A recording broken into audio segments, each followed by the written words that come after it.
Welcome to LOA Today. Walt Thiessen, life coach Tom Wells, and our doctor of thinkology, Alyx King, here on this Friday, January 11th, 2019. It's 8 a.m. in New York, 5 a.m. in Los Angeles, 1 p.m. in London, and in Sydney, Australia. It's 12 midnight, but wherever you are in the world, thank you so much for tuning in to yet another podcast episode of LOA Today, your daily dose of happy. And it's a Friday. That's usually a good thing because we're closing in on the weekend. That's yet another way to find that good feeling place. Alyx is shaking her head up and down. Yes, she's ready for the weekend. You got plans, girl? You got stuff set up to do? Or what's your weekend looking like? No, I don't.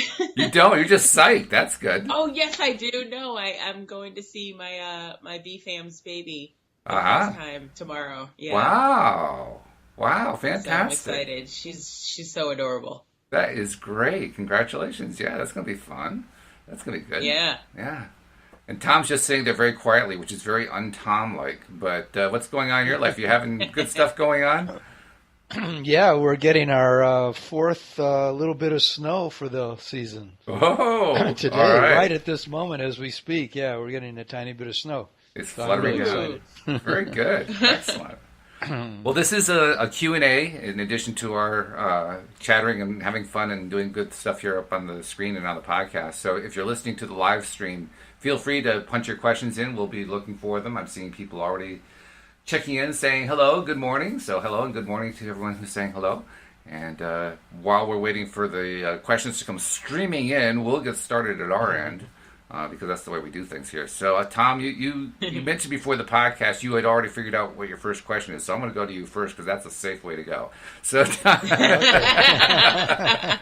what's the first question of the day?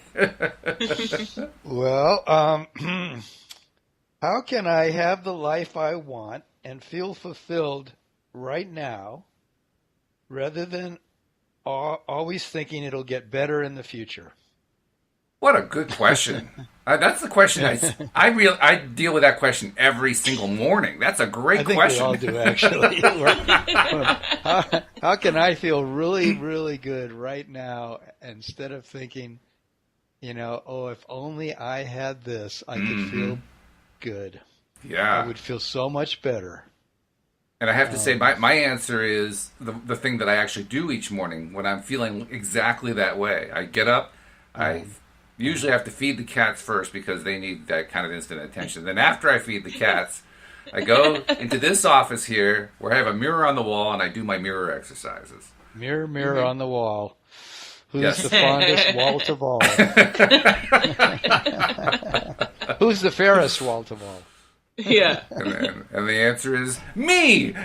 Does the mirror talk to you? Yeah. Actually, it does. That's the weird part because you look yourself in the eyes as you're doing it. You're talking to yourself while you're doing these mirror exercises. And the first few times it's kind of funny. It's gotten to the point now where I'm really used to it. And as a result, you know what that's like, Alyx? Do you do mirror exercises? You do. Okay. I did them for therapy purposes. They were like, okay, we're going to try affirmations and all this stuff. And I was just like, it's too weird. I can't do it. It is. It's very weird. But it's like I do them on my own, like in a weird way. Like if I pass by the mirror and I'm having a good day or, and I'm just happen to be looking good that day, I'm like, oh, I see you. Okay. Mm-hmm. So absolutely. Those are affirmations for me. Well, that's the whole point, too, because really there are a lot of reasons for doing mirror exercises. I think the biggest reason to do it is to remind ourselves that we love ourselves and to basically build that self-esteem, that confidence up. Because when we're feeling confident, to answer Tom's question that he raised, which is a great question, when we're feeling more confident, we have less of a tendency to start wondering, how am I going to feel better by, having something else happen to me? And instead we replace it with, I'm choosing to feel better, which is, the great way to go. So, Tom, do you have a practice? I know you don't raise a question without usually having an answer in hand as well.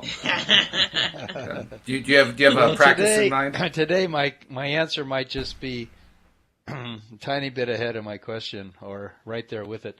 Actually, I was looking in the mirror today too. Were you? And I actually said to myself, how could you ever have a problem if you're an infinite being? Yeah,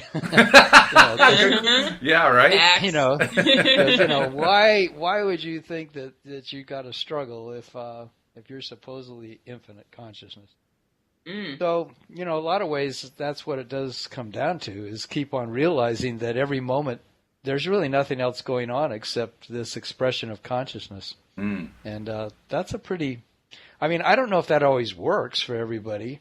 I'm certainly playing with that a lot these days. Like, hey, if I'm trying to be in the future or I'm worried about the past, it's like it doesn't really exist.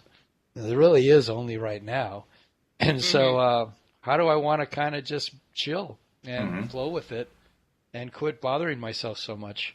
With saying, oh, if only I had more money, if only I had the right relationship, if only I had, a different health situation. Right. And, it's kind of really torturing ourselves to do that, if only I had, maybe you could say, wouldn't it be nice if, but anything that takes me out of the moment seems to be like a mistake or, confusion. Because really the moment is all I got. So got to find my peace here. Peace is always there. So it's a funny way that we phrase that too. We say now is all we've got, which is true, but it almost makes now is everything we've got. It makes it so minimal. It's all we've got. Yeah, that's right. Right. Yeah. That's true. When in fact it's we have everything in the now. That's the place where it's all at. Mm-hmm. That's good. Yeah. Yeah, we can explore a lot in this moment. Some people, that's all they ever talk about is, there's these non-dual thinkers, and they just talk about how the moment is all that you've got, and therefore, when you learn to just totally surrender to the fact that consciousness is all there is, then you quit struggling with anything, because no matter what's coming up, it's infinite consciousness. And of course, that just sounds kind of intellectual, but it is true. It is true. No matter what's coming up, it's infinite consciousness creating it. Oh, absolutely.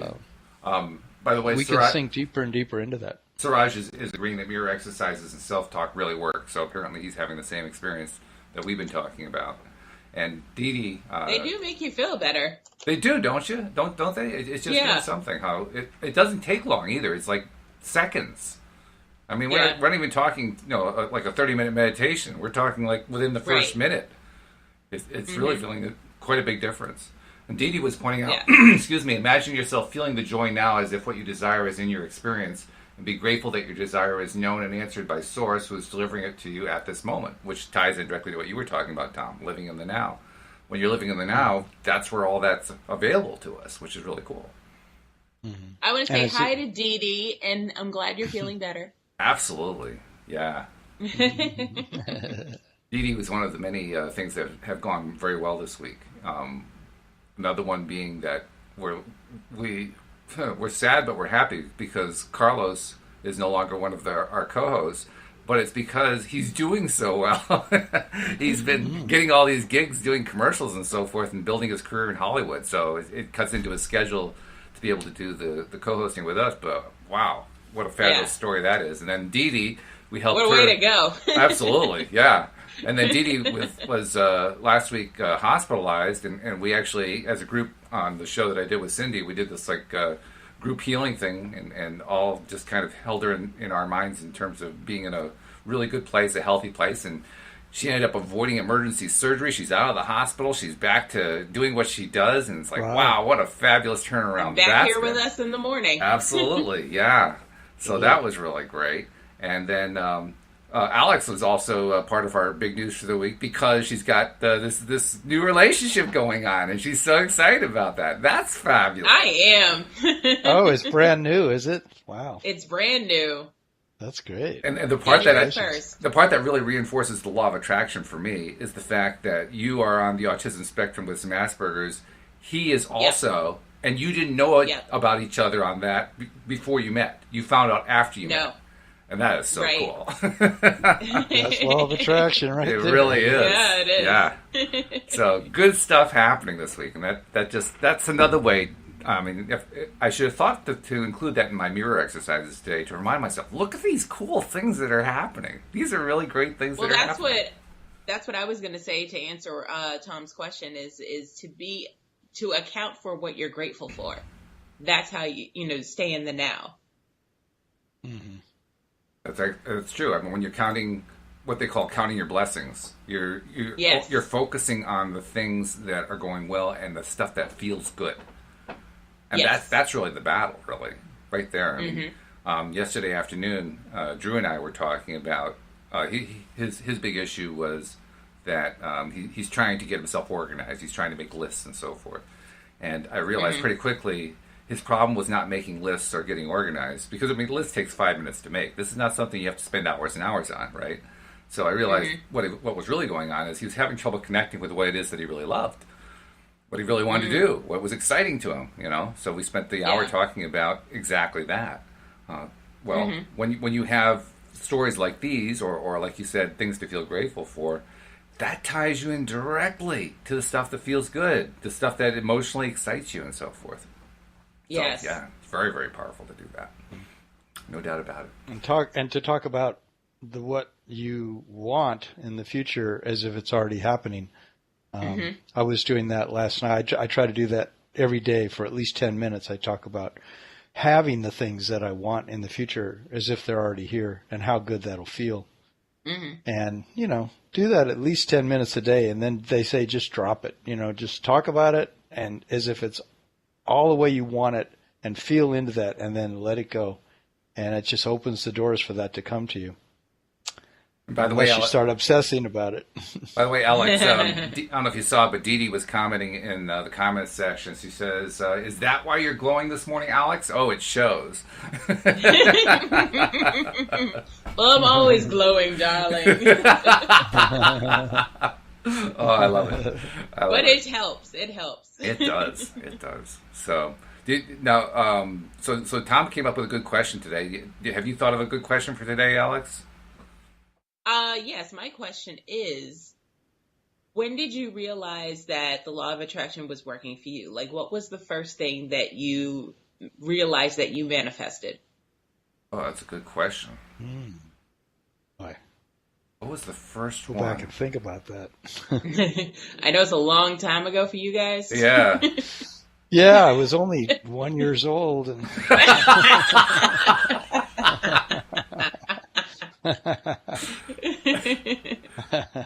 Okay, how about this? How about what was the best thing that you manifested? Well, no, stick with that first question. It's a good question. I think I know what the answer was. I first saw The Secret in November of 2007. That's when I first became aware of the term law of attraction. And about more than that, about 3 months before that, I'd been to see a doctor about a minor situation. It wasn't any big deal. And while I was there, I had mentioned that I had this thing on my pinky, right on top of the knuckle. And I said, you know, is this anything I need to worry about or whatever? And she looked at it, she says, oh, that's a cyst. And I said, oh, okay. Well, you know, is that something to worry about? She says, no, most times it doesn't have any kind of problem. It's potential that it could potentially become a cancerous situation, but it's really unlikely to do that. But it's also one of those things that won't go away on its own. What you should do is, we can do it in the office here. You don't have to go into a hospital or anything like that. We just do a quick surgery, get it off, and so forth. And, you know, we'll get rid of it, and you should be fine. I said, well, thank you. And I liked her. She was a good doctor and so forth. But I didn't really want to have even that kind of an in-office surgery. It just rubbed me the wrong way. So I had kind of dismissed it. And then I saw The Secret. And then a couple months after seeing The Secret, I'm still trying to come to grips with, do I believe this stuff? Kind of along the lines of what your question is talking about. And I realized, I still have this cyst. I wonder if I can get rid of a cyst using the law of attraction. So I decided to make that an experiment. And the experiment was basically, I'm going to spend however long it takes. I'm just going to see if I can just get rid of that cyst. So I was just hitting it with gamma rays, and I was just saying, go away cyst, and the cyst is gone, and all this stuff. And it didn't go at all. It just didn't go anywhere. Just stayed right there. It was insistent it was going to stay on my pinky. And I said, well, either this doesn't work or I'm doing it wrong. One or the other. I don't know which it is. And I think I rewatched the movie again, The Secret, and something in there clued an idea for me. The idea was, well, you want to visualize the way you want it to be. I said, well, the problem is every time I look at that finger, I see the cyst there. How am I supposed to visualize it as what I want to be if I keep seeing a cyst there? And then I said, wait a minute, I got another pinky. And that one doesn't have a cyst on it. I got another pinky. So I'm going to pretend that this pinky looks like this pinky. There you go. And so that's what I did. I started visualizing that. And then I forgot about it for a couple of weeks. And then a couple weeks later, I remembered and looked down, and the cyst was gone. Like, sweet. How the heck did that happen? So that was my first experiment with manifesting that actually worked out, and I was just surprised. I was amazed that it actually happened, to be perfectly honest. Yeah. Nice. Yeah. I think I first recognized it. I first recognized it really powerfully when I had this job that I had for 30 years. I had my own business buying and selling college textbooks. And I had learned back in the 80s or something that if you don't set a goal, you'll never reach what you want. You have to tell the universe that you want something and be clear about it, and before it can actually show up. And that's was this old idea called goal setting. And some people still totally follow that principle. And so I discovered it because I was struggling through my day to make a certain amount of money. Like, let's say back then I only wanted to make like $300 a day, and I thought that was really good, that if I could make $300 a day. And so I would struggle and struggle, and then it'd be like noon or 1 o'clock, and I would realize, why am I having such a hard time? And then I would say, oh, maybe I need to set a goal. So I'd say, I'm going to make $300 by 5 o'clock. And then I would just stick to that. I would just keep saying, I'm going to do it. I'm going to make $300 by 5 o'clock. And I would start to do it. It would happen. And it would happen in all these unusual ways. It would be like, wow, how did that happen? That I met that person and they turned me on to that person, and I was able to buy all these books and I made $300. And then I found out that every day I would go out to do this job, that if I didn't set a goal, I would struggle.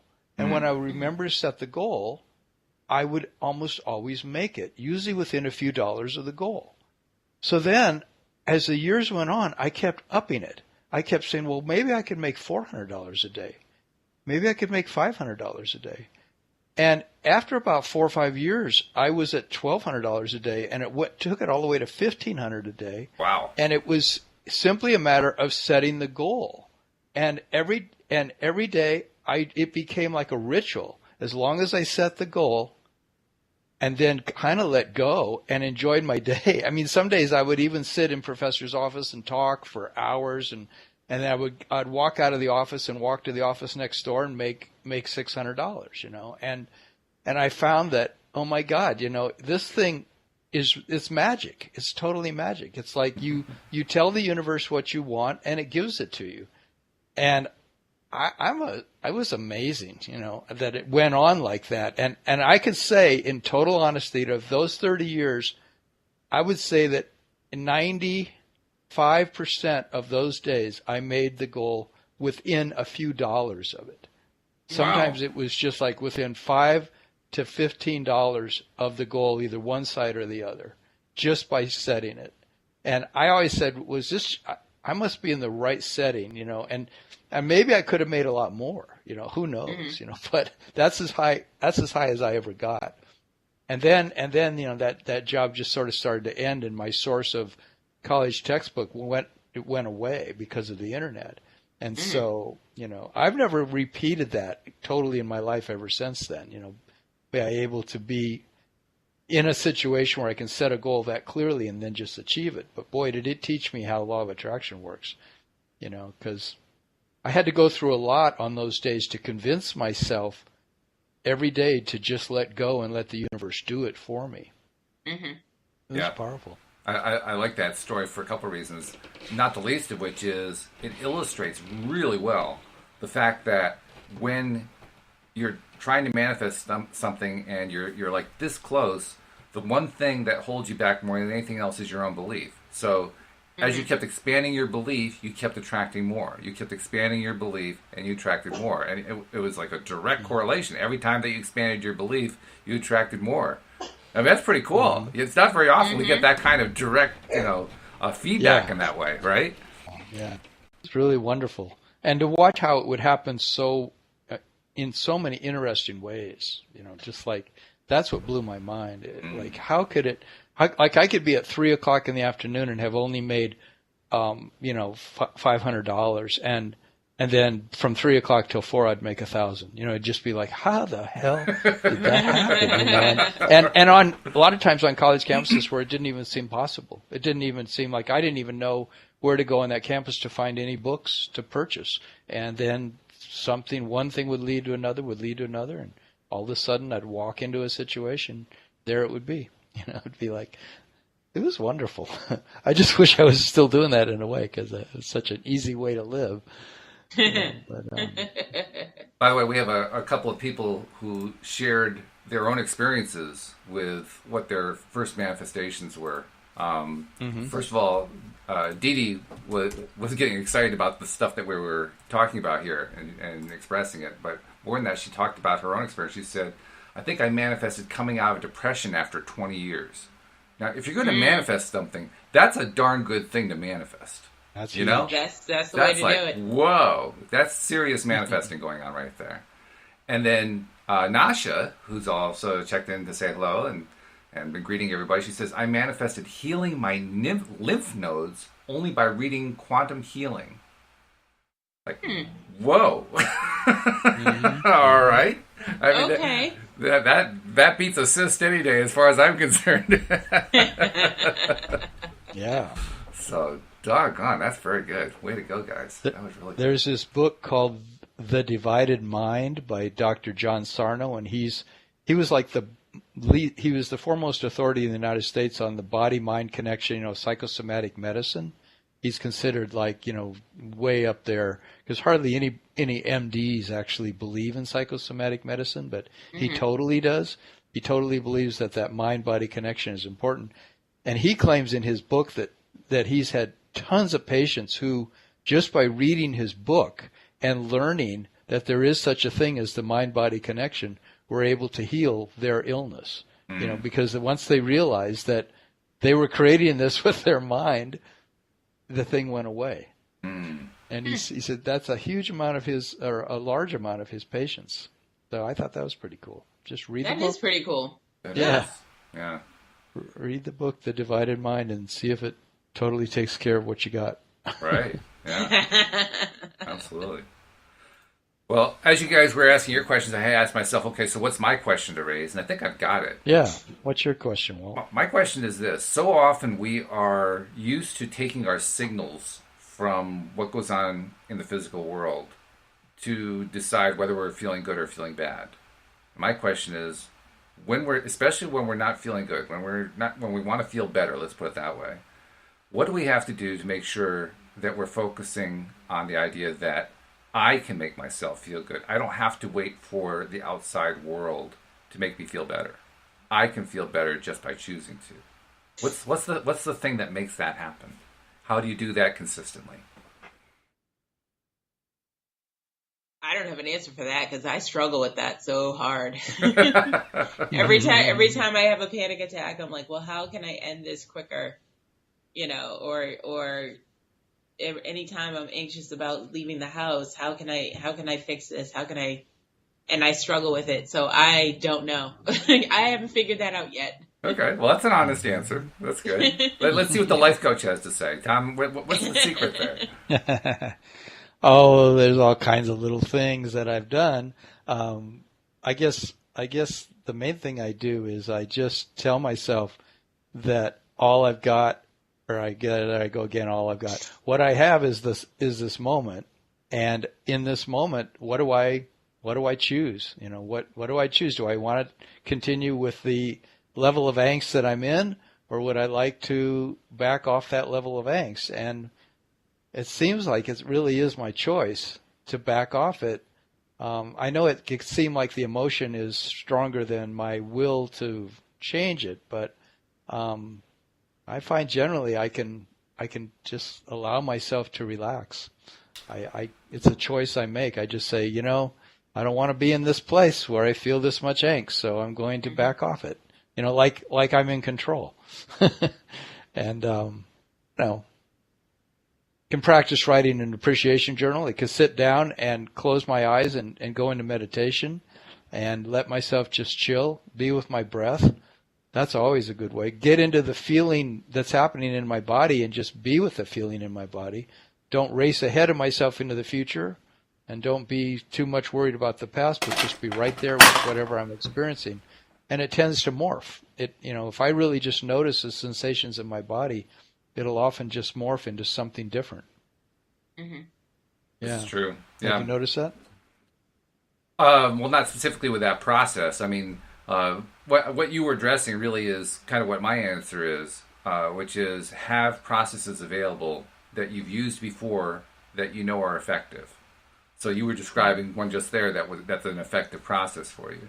And I like the advice that Patty Framo, who used to do the Monday afternoon podcast with me, once gave me after a podcast when I was struggling with something. She said, what processes do you like to use when you're struggling with something? And I said, oh, I don't know. I hadn't really thought about it.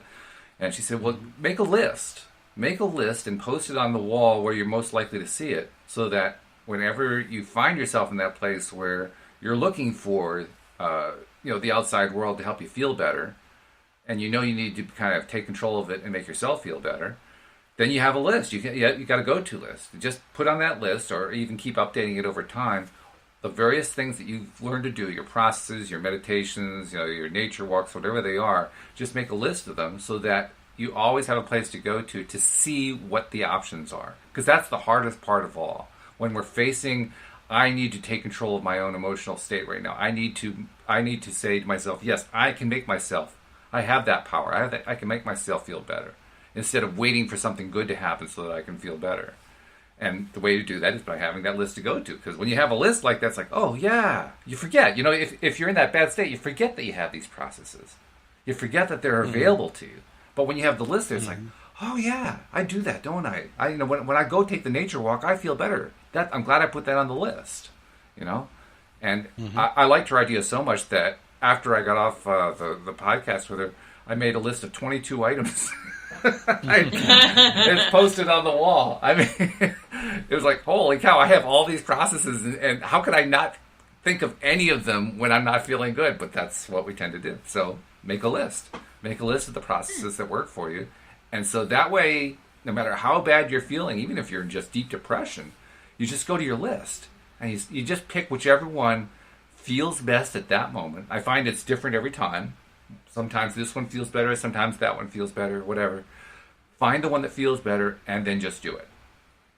And do it even if you're not feeling good about doing it. Just pick the best one and do it anyway. And when you do that consistently, you find that the problem of being able to take control of your own feelings starts to dissipate over time. Mm-hmm. Good advice. I like it. Yeah, it works really well. Now, the hardest part I have is remembering to check the list. You do have to do that part. There is step one, right? It's kind of like what Joel Elston once told me in response to a similar question that I posed to him. He says, well, it's a really complex formula that you have to follow. I said, oh, what is that? He says, well, step one is to feel better. That's the complex formula. That's it.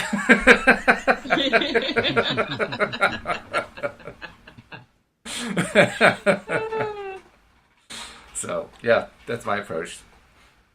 You guys have any other approaches? How do you deal with that issue? Especially now that I've cued your mind, Alyx. I mean, you said before you didn't really know how to do it. What's your feeling now for yourself? What's your best thing to do if you're needing to take control of how you feel? I guess reaching out is how I adjust. That's like, reaching out to a friend or whoever is not at work at the moment. I just call them and get distracted. That's the best thing for me. Yeah, especially if you have the right friends to call, the ones who are uplifting. If you got an uplifting friend, boy, that's a great kind of friend to call. All my friends are uplifting. I don't keep negative people in my circle. So there you go. That's a good Especially solution. not 2019. I don't cutting people off that are negative. I love it. Canceling them. Dear so-and-so, I regret to inform you have been removed from the list. Good luck. Goodbye. I did that. I did it on Facebook. I'm like, if you're reading this, congratulations, you're still on my friends list. I love it. I love it. That's great. Wait a minute, I didn't get that one. No, forget. This is before I knew you. Oh, okay.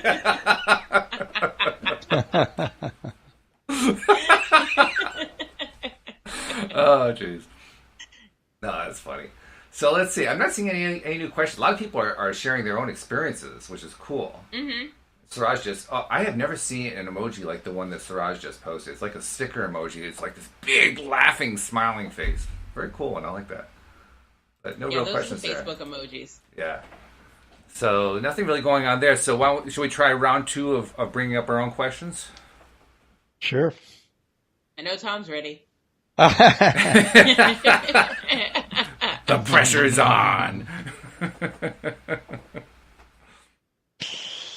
Let's see. Can we understand what our emotions are telling us without knowing what the beliefs behind them are? That's a pretty complicated question. You could do an entire show on that question.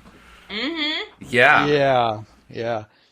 Well, some people, don't talk about changing beliefs. They talk about changing the emotion, but I really think that the belief that you have is really powerful. I started a little book of my beliefs.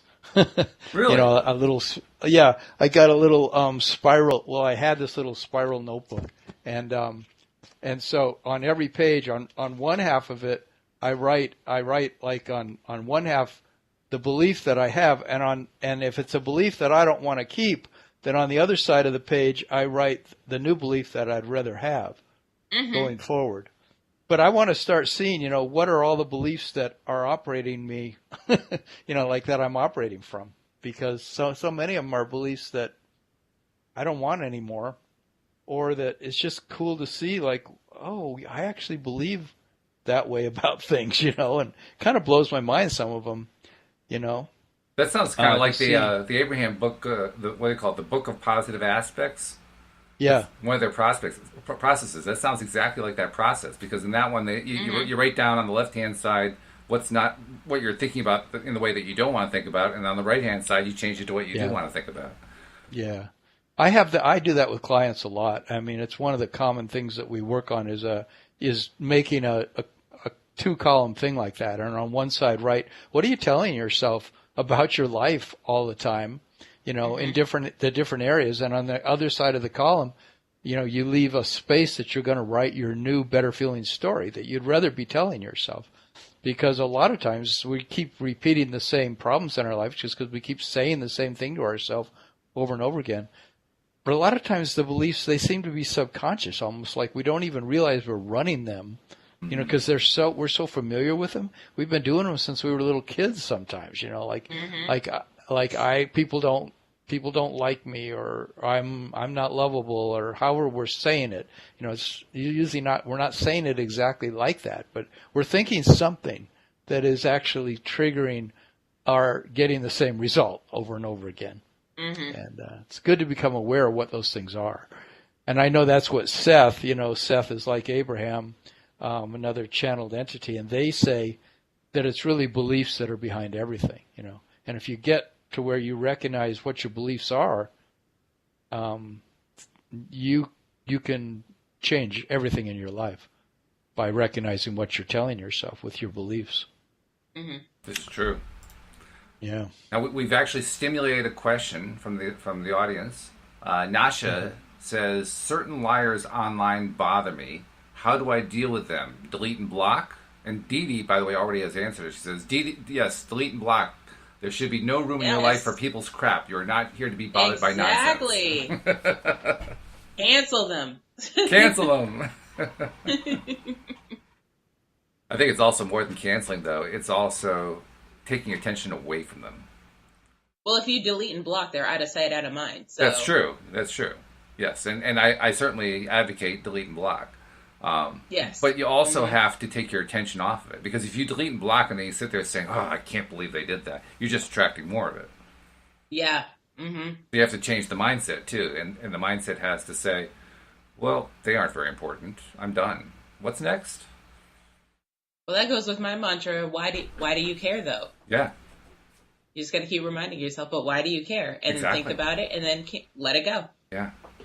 That's actually a good point too, because if we can notice what it is, why would I care about something like that? Sometimes what will come up is our own little resistance level that we hadn't really thought about before, and recognize, oh wow, I've been putting out this resistance on this one wavelength, if you will, and I didn't realize it. Well, shoot, now I know what to deal with. Now I just have to release this thing that I've been hanging on to all this time. But before I didn't know about it. I know about it now. Cool. Okay. Well, I can release that now. Mm-hmm. That's the same thing as becoming aware of what your beliefs are. Yep. Once you know what they are, you can say, well, I don't want to think that way anymore. I think I'm going to change that. Yeah, absolutely. Yeah. I have the same list that Tom has, because my therapist gave me basically the same thing, like what negative thoughts that we think, and then on the other side is what positive thoughts that you can change it to. So for instance, it's like, I can't do this. And then on the other side, it says, well, try thinking like this. I can do this, and I've done it before. Mm-hmm. Yep. So that's on the same line as what Tom does. Now she's asking. what. Now she's asking you for some more help, Alex. I'm here. She posted twice. She says, "I'm sick of being civil. How do I not care?" While you were giving your answer just then, and then she said, "Alex, keep on telling me, please. How do I not care? What's your method for not caring?" I was built that way. I just give 0 Fs. Like, I don't have time. Plus I'm 35. I don't have time for anybody else's mess. I have my own. So I just keep the negativity out of my life, keep with the positivity, and yeah, you just can't allow people to get under your skin or get into your soul. Like, that's just, I don't know, that's disruptive. Like, you can't handle it. But yeah, like I said, just ask, why do you care? Think about it and cancel the emotion. Keep it moving. And delete and block. One of the most powerful words in the English language is next. No. Yeah. Yes. Yeah. I don't like what's going on. Next. Next. Don't One let of the the door. main principles of sales, That's doing true. a sales job, is you got to be able to always say, well, it didn't happen at that door. Next. Yep. I go to the next door. It's Or one of the somebody gives you a bad one of the time. principles of dating. That's yeah, true. really, dating. That's for sure. Yeah. From the X to the next. And if the difficulty is in letting go, then when you say next, you not just letting go. She used the word civil. If the difficulty is you're tired of being civil, you don't have to say this to their face. Just say this in your own mind. Say next, right? And don't let the door hit you on the butt on the way out. Exactly. Yeah. You don't have to have a full out conversation. I've learned that, closure doesn't always come, whether you want it to or not. So even if you want closure, the other person may not. So just drop it, let it go. Yeah. Keep it moving. I find too that when I won't actually say to somebody's face, "Don't let the door hit you in the butt." But if I say that in my mind, well, I know you would, but I mean, that's a given. No, seriously. But I don't want to be uncivil in that way. But I find if I say it within my own head and just give that smile, like an inside I'm saying, "Don't let the door hit you in the butt on the way out," I feel better, and then I can release it. Yeah. It's my way of just saying, "Okay, I can let that go. No problem. Bye." You sniveling. No. No, you just have to let it go. And whatever way it takes to let it go, you let it go. I mean, you know yourself better than we do. You know exactly what makes you tick when it comes to letting go of something, because you've let stuff go before. That's probably the best thing to do. Remember what you've let go of before. How'd you do it? Mm-hmm. Yep. Right? Yeah. Because every one of us has a defense like that. We all have some way that we know to let go of stuff. So how'd you let go of stuff in the past? Do the same thing. Yeah. Like letting go of each. That's like letting go of feeling bad in any given moment. You know, can you just say next moment, and not carry forward the bad feeling? You know, it's like yeah. Nasha says you do a lot of next, but even next you get sick of next too, and I understand that. That's what a salesman has to deal with, right, Tom? When you have to do a next, that can be kind of tiring. Well, what you do is I think you keep putting. When I was doing sales, I would keep getting more excited. You know, like play the game of, I must be getting closer to discovering it. If I'm getting all these no's, I must be getting closer and closer to a yes. Yeah. There's got to be something in us that always believes it seems that things are going to get better. You know, it seems like that's a really helpful place to be. You know, where you just say, you know, well, maybe the life is designed to work. Maybe it's not designed for me to continue to fail. Maybe there's grace. You know, something like blessing in life. Like maybe it's designed to unfold in a better way if I just get my head in that place, you know, rather than always thinking, oh, it's just going to be one bad thing after another. You know, when will it ever get better? Instead, we say it's bound to get better. It's going to get better. I'm looking forward to it being better. You know, because if you keep saying, you know, when's it going to get better? When's it going to get better? You're perpetuating the negativity. Yeah. Good point. So, yeah. Yeah, because you don't want to perpetuate that stuff. Yeah, exactly. It is getting better. It is. It is better. It's already better. It is already better. Yeah. There you go. That's even better. Yeah. Better. It's a better. It is the best. Yeah. Nasha and Didi were going back and forth in the comments section about it, and at one point Nasha says, "I love Didi. Like when Alyx says, 'Why do I care?' LOL," and I answer myself, "What do you know?" As in, she doesn't know where I live things are. I wish, and I will know soon. I think I missed I missed part of the comment, but basically she's describing how we play these little conversations in our head. You know? Yes, we do. Yes. And those conversations are what we're trying to kind of get out of, in a sense, so we aren't stuck in that endless tennis match. Why do you care? Why do you care? And you got to answer it. Yeah. That's the important part, is you got to answer it. I mean, can you give an example? What's the kind of answer that you've come up with in the past? Well, why do I care? Okay, so there was a guy I was talking to before, and we ended up becoming friends. So, and it was something stupid like I posted a picture and he didn't like it, and I was like, but why do you care? Why do you care that he didn't like your picture? And then I was like, I don't know why I care. It's not even that big of a deal. It's not that serious because 30 other people like my picture. So moving on. In other words, by posing the question, why do you care, and then answering the question with, well, I don't know, you were diffusing it. You were taking the sting out of it. You were taking the energy out of it. Yeah. Which makes sense. Because the poisonous stuff is the stuff that lingers because it never actually gets the light of day. Yes. It never gets exposed. It never gets looked at. And the funny thing is, when we look at the stuff up close, it dissolves in our hands. It just kind of, why am I so upset about this pile of mud here? And you start playing with the mud and it just kind of disappears. But if you don't do anything with the mud, you just leave it in the shadow there, that mud doesn't go anywhere. It just stays right there. Well, you just go, why do I care? Because it's going to rain anyway, so it'll wash away. Yeah. So very good. All right. Let's see. Do we have any other questions here? Lots of conversation. Nasha is saying a bunch of stuff. I'm sick. She's saying, well, I'm sick of living for 40 years in a way I care because it hurts me. She says, I care because it hurts me. What do you think about that? I wasn't built with that gene. So I don't know.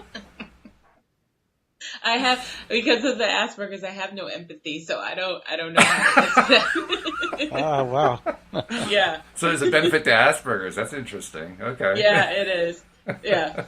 I mean, it's a blessing and a curse, because then you're mean to people and you don't even mean to be, but you don't know you're doing it. Mm. You're just being you. So. Wow. Okay. Yeah. So then, I definitely have the emotional connection. Like I care because, I mean, it hurts me. And then what I do is I look at it and say, why does it hurt me? What is it that I want from that person that I would get that reactive to the fact that he doesn't want to acknowledge me? You know, he looks the other way whenever he sees me, you know, at these gatherings. You know, there is a guy that does that to me. And I'm always wondering, what did I do to ever piss him off, you know? But then after a while, I just decided I'm not gonna spend my time trying to figure it out. I'm just gonna let go of the fact that he does it, you know. But it's good for me to look and see, why does it push my buttons, you know? Like, what is it that I need from him, you know? And that's a good thing for me to take a look at, you know. Mm-hmm. Why does it push my buttons? Yeah. Just leave an open-ended question. Just leave an open-ended question about it. Yeah. And then life will kind of show me what it is I'm expecting to find from this guy acknowledging me. You know, I really like to be liked. Oh, I really get a lot of my self-worth out of somebody liking me.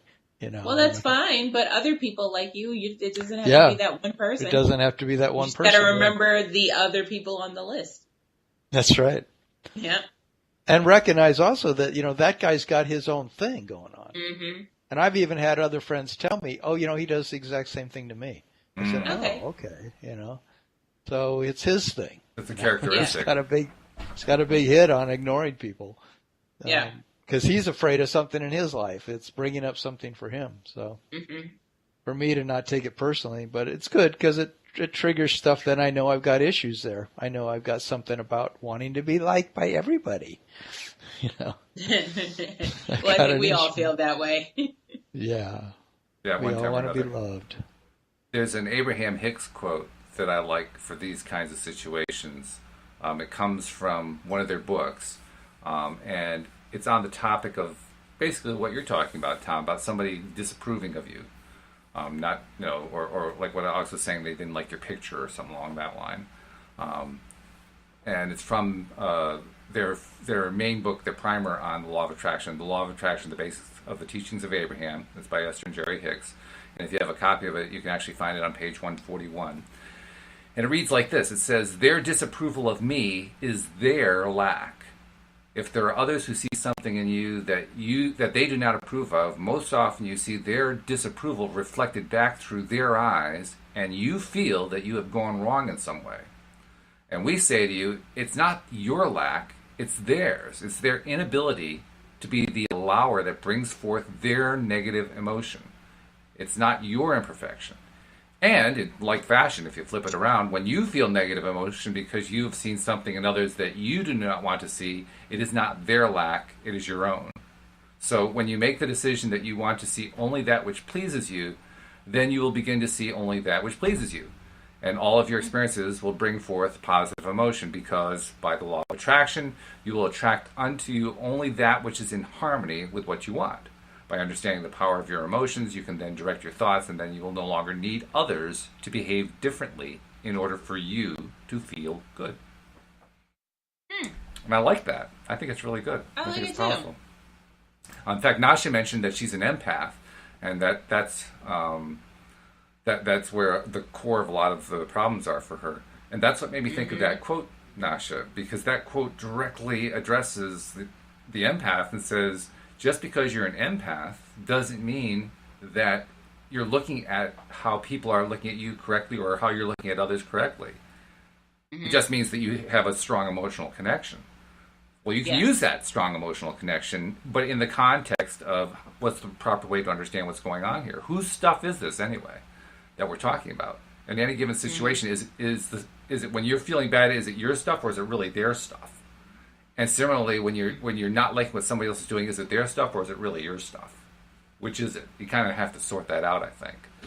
Because if you can sort it out and realize what the real perspective is here, you're going to find that people can't push your buttons as easily. Right. It's not going to work. Now, Suraj has a question. I want to make sure I get Suraj's question in because it's a good one. He says, what about manifesting an X back? Boy, we see that one a lot in the groups. Oh, boy. Here we go. Yep. Manifesting a what? An X. An X. A relationship. An X back. Boy. Yeah. Do I get that in coaching? Yeah, that's a common coaching that is a thing common that brings clients to me. Yeah. Now he is listening because he says, now should I just use the word next? Yes. They're an X for a reason. There was something about them that didn't mesh with your soul. You need to move on. I agree with that. In fact, there is someone out there for everyone, so you will find that person. There are actually multiple people for everyone. I think that the most damaging concept out there is the idea that there's only one soulmate, or what they call it, what's the latest? Twin flame. There's only one twin flame out there. And it's absolute BS. Mm-hmm. I mean... No, there's a whole campfire. Exactly. I mean, there are over 7 billion people on the planet, and there can be only one? Really? Yeah. Mm-hmm. I mean, it just doesn't even make sense, you know? Yeah. That's basically saying I am so different from everybody else that no one could possibly like me except for that one person. That's crazy. Well, I mean, that's kind of true because, I mean, you are the only you. But it also assumes that as the only you, there's only one other person who could like that you.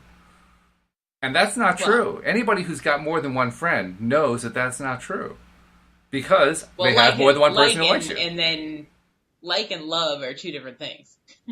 They're very closely related, though. They are. You know, and honestly, one of the things I had to learn, and I'm still learning it, I'm learning it better and better, is to blur the distinction. Because we tend to create this artificial distinction in our minds that says, well, there's like and there's love. But what I've come to realize is the people I like, I actually love them too. I just wasn't thinking, I wasn't allowing myself to think of it that way. But I actually do love them. Does that mean that I want to climb into bed with them? No, not necessarily. That's not the point. The point is, how do I feel about them? Mm-hmm. You know? If I feel love toward that person, then I feel love toward that person. That's all there is to it. Yep. And the more that I'm able to allow that to come out, the better I am. Better off I am. So I kind of reject the distinction between like and love. I think it's just more a matter of degree than anything else. I don't think it has any real power beyond that. Yeah. See, in my life, there's levels. So, like, you have, like, regular friendship, then you have you have your acquaintances, then your regular friendship. Holiday friends fall in there somewhere.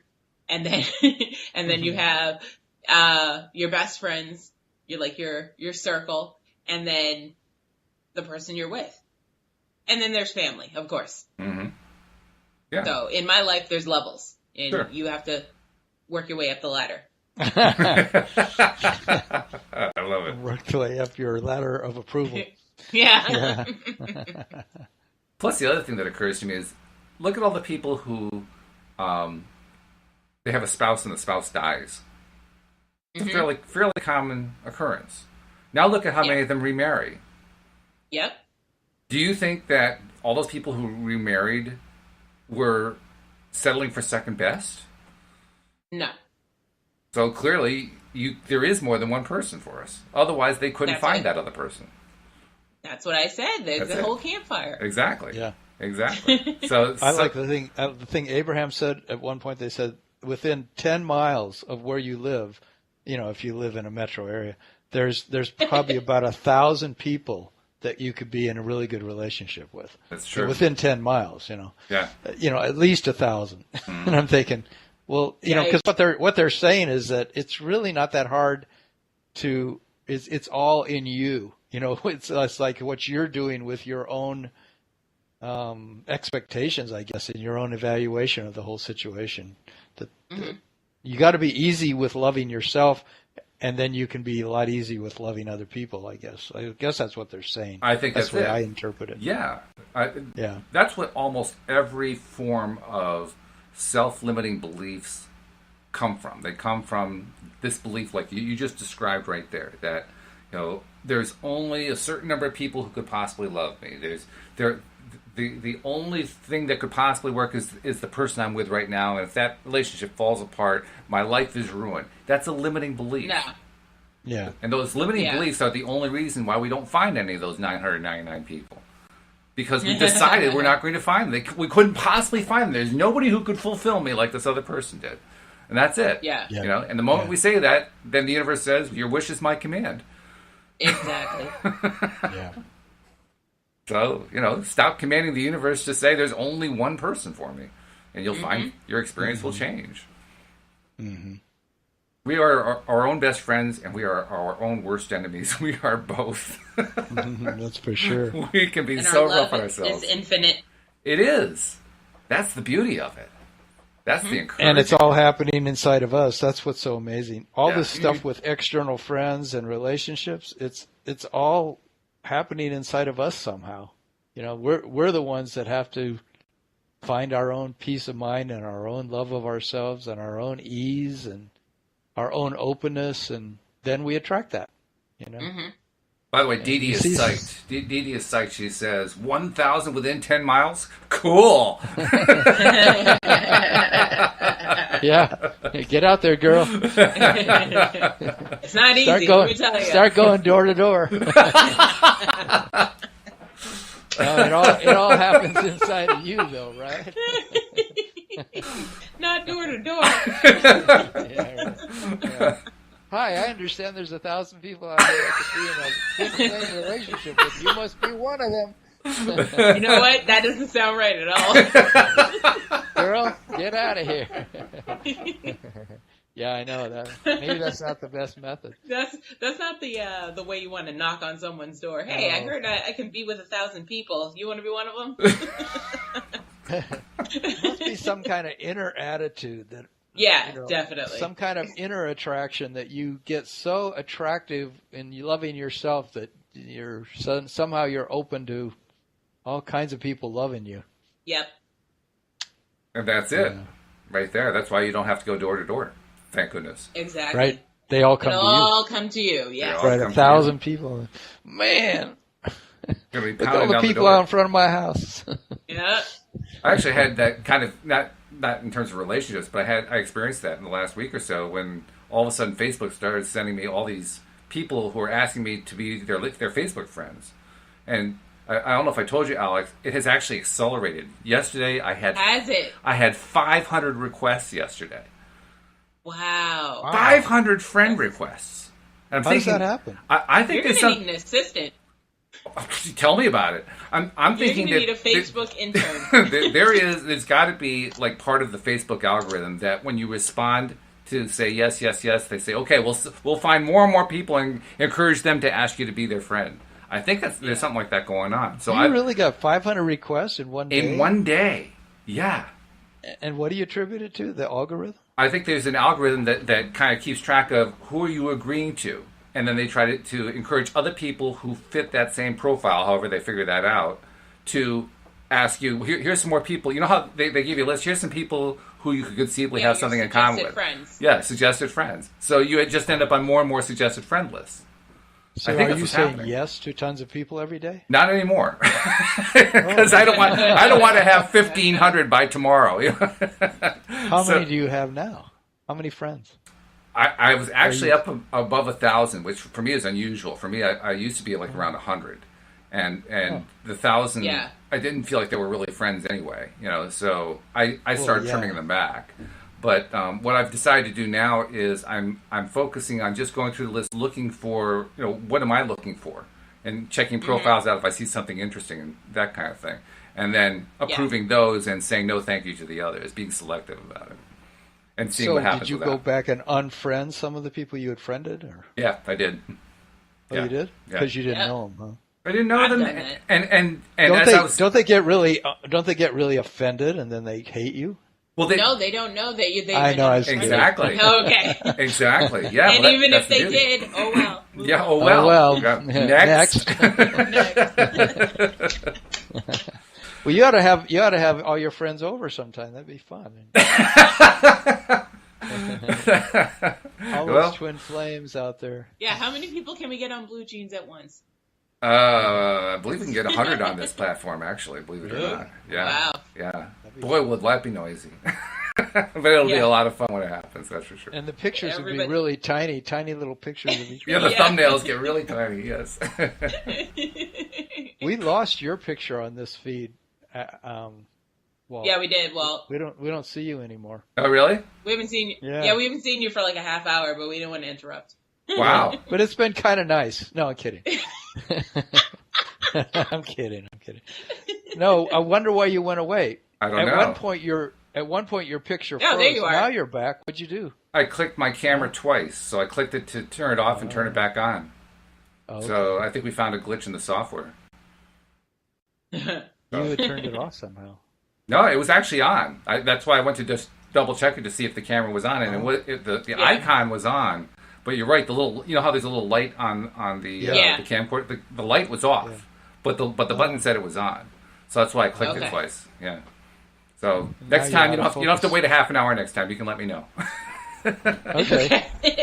We were just trying to accept that. I was just trying to accept that not seeing you, I could live with it, but it was hard. It was hard. Yeah, but I got over it. Well, I'm not. I'm looking at Alyx all the time, and it's so beautiful that I just look how she's all fixed up today. She's got on. She does look great today, no doubt about it. Absolutely. As I dyed my hair. Oh yeah, you went from blue to black. Yes, it's my natural hair color. It hasn't been my natural hair color since I was 16. Wow. Oh really? What was the impetus behind that? It's the guy. I just like being star bright. I like to shine like a diamond. So. Well, it's working. Multiple colors all the time. There we go. Shine on, you crazy diamond. And on that happy note, we're actually over time, so we'll have to draw a close to it. But we have done lots of laughing and lots of enjoying today, and gotten some great questions. So thank you to everybody involved, and we'll see you all next time here on LOA Today. Goodbye, everybody. Bye-bye. Bye.